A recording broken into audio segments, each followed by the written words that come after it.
I am live. I am continuing with The Invisible Way, A Time to Love, A Time to Die by Reshad Feild. It was published 1979 and it describes a period of his life for my beloved wife who edited this book. Chapter 1 finished. He had a magical experience. We are here in chapter 2. The dun-coloured plains of Anatolia were broken only by the sky and the hills to the north. I could just make out the city of Konya from the air, known in biblical times as the ancient Iconium. Konya had been a centre of trade and learning for nearly a millennium. It was also the home of Mevlana Jalaluddin Rumi, who was one of the greatest Sufi poets and mystics who ever lived. He is often called the pole of love, since his knowledge of universal love, like the philosopher's stone, brought the possibility for the knowledge of completion beyond form. It was and is all-embracing to anyone of any religious background. Thus, Mevlana Jalaluddin Rumi was held in equal esteem by those from many diverse spiritual and philosophical traditions during his lifetime over 700 years ago. And I speculated that, since this is a time for the understanding of the unity of religious ideals, perhaps Konya would become a place of pilgrimage for all those seeking to understand the basic truth underlying all religious and all human aspiration. It was a 20-minute bus ride from the airstrip, and I looked forward to the first houses and minarets that would signal the outskirts of Konya. Later would come the pedicabs, the horse carts, taxis, buses, handcarts and pedestrians. I could almost memorize the route through the modern section of the city to the ruins of the Seljuk madrasas or libraries, and finally the major street, the Mevlana Kadesi, which led to the tomb and museum of Mevlana. It is very hard to put into words the deep sense of awe that Konya inspires in me, and still harder to talk about the feelings I experienced sitting in my hotel room as I prepared to greet my friend and teacher once again. It was difficult not to be in a state of expectation.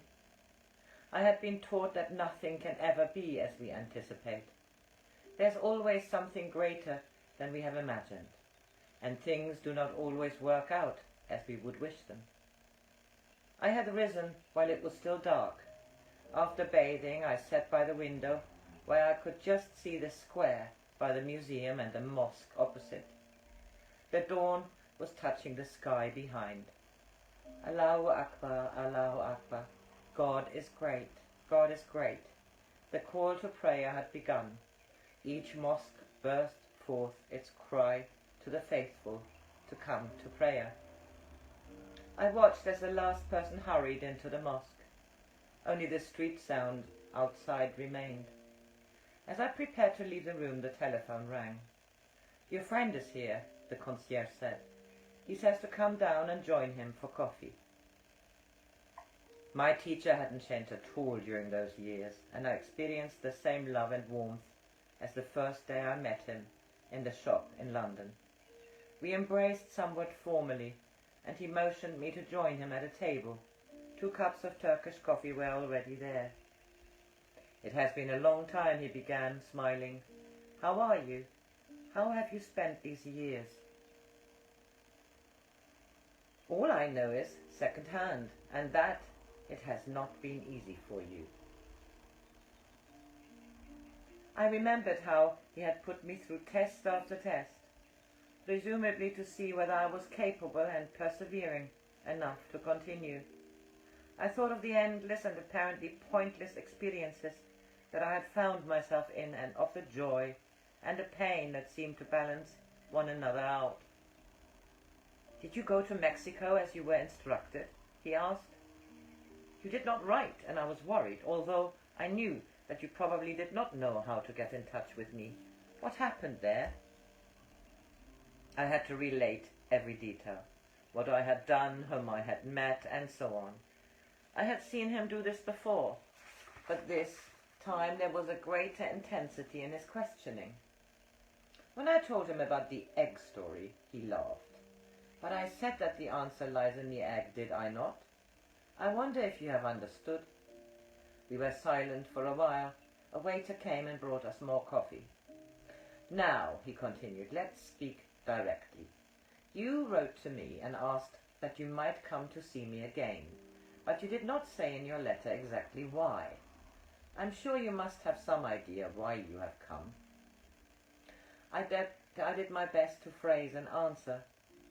Finally, I explained that I did not have a specific reason that I could put into words. Somehow I had assumed that everything would be made clear just by being with him again. We spent a long time talking over breakfast. It was typical of the Middle East. Fresh bread, white goat cheese, black olives, and honey. My teacher asked me again and again for any details that he felt that I had not told him about my experience in the last 2 years. Finally he said, "I do understand and even perhaps sense some of the pain that you have been through, but I'm sure you realize that without a real question in our hearts, we cannot expect to receive a clear answer. So often in the past you just went along with whatever was going on, never daring to challenge events. What you learned was thus limited by this lack of clarity. But what was all right since you lacked the experience to ask a real question? You simply tried to reinforce your own theories. It was really for this reason that I sent you back to a routine life in England, so that you could perhaps assimilate something of what you were shown while we were together, and thus be able to ask a question of real value. Does that make sense?" "I think so," I answered.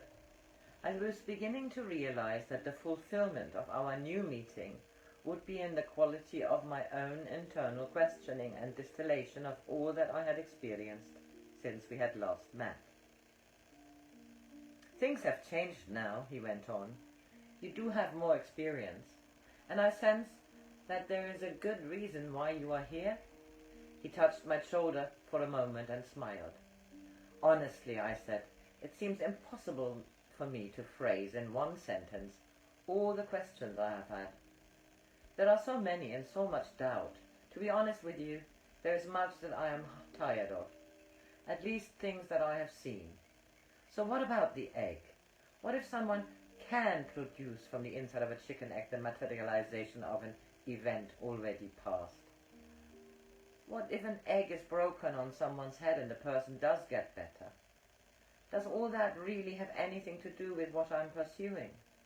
So much of what I thought I knew has turned out to be unreal. Now it is a question of not knowing which way to turn. That is why I have come to see you." "You thought you knew, huh? Almost always, if we think we know anything absolutely, we know nothing. We can know only minute portions of the true reality. We make mental concepts of the truth in its bare essence. Do you remember the wonderful saying in the tradition of the Sufis? If you see yourself in the mirror, then all you worship are your own thoughts. But if you see God in the mirror, then God is seeing himself in you." We drank the rest of our coffee in silence, and then he turned the cups upside down on the saucer, as I had seen him do many times before. It is a popular pastime in the Middle East, as it is said that it is possible to read the potentiality of what lies in the moment, in the pattern of the coffee grounds in the cup. "It's like the egg, isn't it?" he said, smiling. Finally I asked him what he saw in the coffee grounds. "Oh, it's not so bad. Actually, if you can find the question." He stood up, suggesting that we visit the tombs of the great Sufi saints which are in Konya. This was not a new experience for me. I knew when we turned up the main street from the hotel that we were going first to visit the tomb of Shams-e-Tabriz, the wandering dervish and Gnostic who had been the agent for the transformation of love within Mevlana Jalaluddin Rumi 700 years before. Shams was reputedly the greatest alchemist of his time, and his passionate desire was for friendship with one of those close to God. In Jalaluddin Rumi, he found the manifestation of his longing. Teachers, mentors, and pupils to each other each mirrored the love and knowledge of the truth in the other. When Shams was finally killed by jealous disciples of Mevlana, the shock of separation caused such longing and refinement in the soul of Jalaluddin that on his deathbed he was granted union with God. At that moment there was no God but God. We took our shoes off and washed at the fountain outside the mosque. We entered and walked quietly across the simple whitewashed room to the grill facing the entrance. Behind it was the tomb of Shams-e-Tabriz. Our prayers were silent, and we opened ourselves to the moment. Lines of pilgrims were waiting in the garden when we came out into the chill dawn. Some were in tears, all were in prayer. We walked slowly towards the tomb of Mevlana. Neither of us spoke. My thoughts ran on. It was difficult not to recall all the times that I had visited Konya before and walked the same route. As always, my heart burned in the knowledge of the great love that had been expressed here. This burning led me to the conviction that the saints whose tombs we visited were not merely historical figures. Rather, through their sacrifice and surrender, they had come to exist in a world beyond time and space, and therefore beyond the divisive walls of religious form and belief. I spoke of this to my teacher as we walked. "Let me put it to you this way," he answered. "When we have the courage to realize that life itself is the teacher, the timeless truth lying within the moment can come forth from the knowledge written in the great books and preserved at sacred places. The difficulty is that traveling or studying books, including the sacred scriptures, is useless without your own inner experience. The major problem for Westerners," he went on, "is that they are always trying to copy the experiences of others. This is ridiculous. No one has ever experienced what another felt. No one can ever feel another's joy or another's pain. People can think that they know, but thinking is a poor and perhaps unintelligent limitation of what lies within each of us. This probably sounds discouraging, particularly if you cannot face your own inner reality and must chase after another's, but it is true. It would be useful for you to understand this. Your experience is your own, and mine is my own." "Then why is it," I asked him, "that so many people come back to Konya and to other places of pilgrimage year after year? Does it mean that they have not learned the lesson?"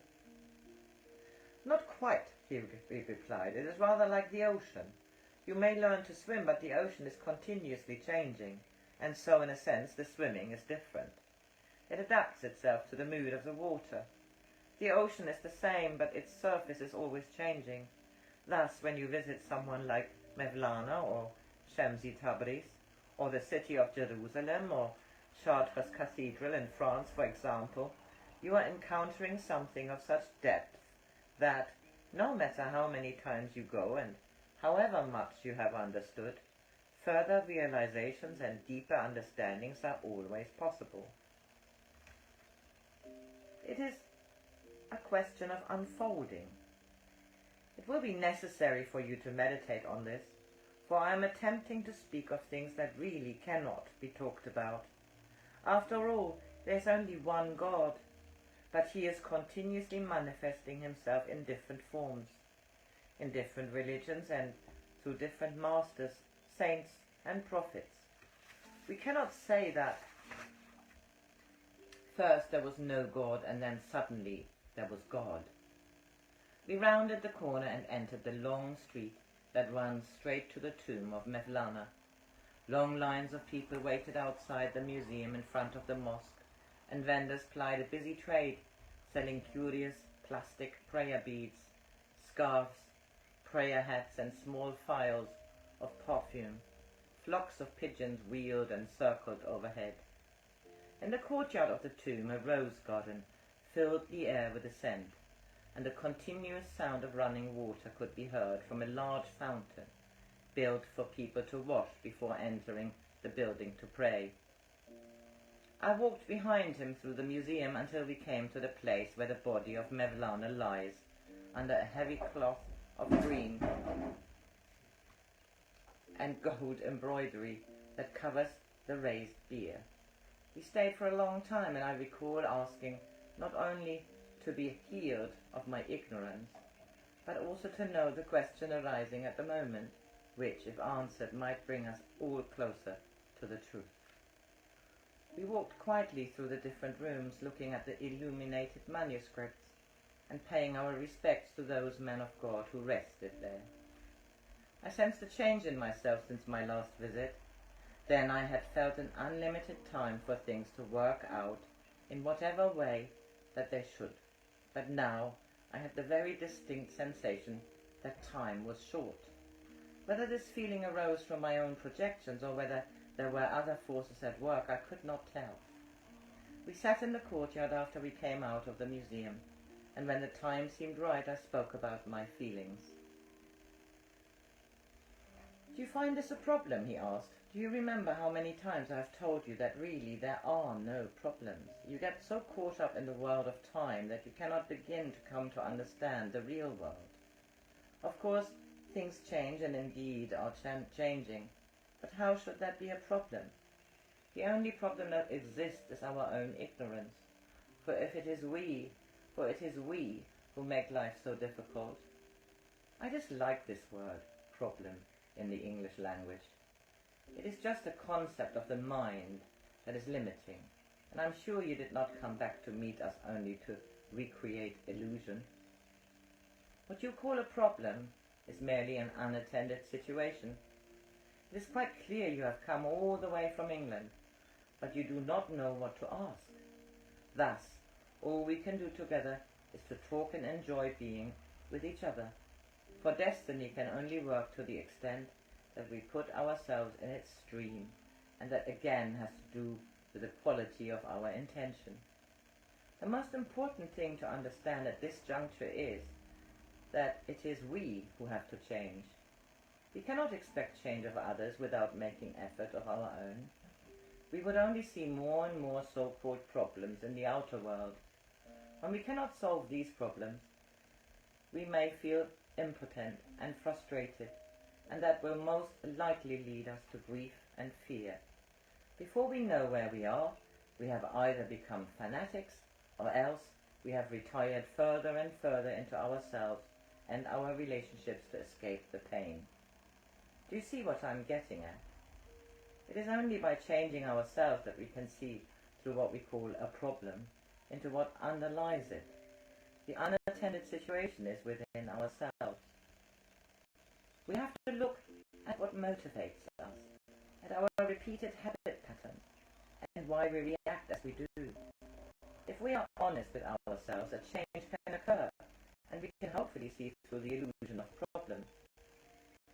So, he said, "Is your mind still full of confusion? What keeps you from asking a real question? Really, all you have to do is ask for what it is that you lack in your understanding, or what would enable you to be of more service, or should I break an egg on your head?"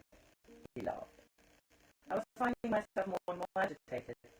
Of course I wanted to know the question, but it had never occurred to me that the majority of the so-called questions I had asked before were merely as spontaneous pleadings. They were not really based on experience and study. Now, after years of training, I could, as it were, feel the question within me. But for the life of me, I could not get it into the right words. The frustration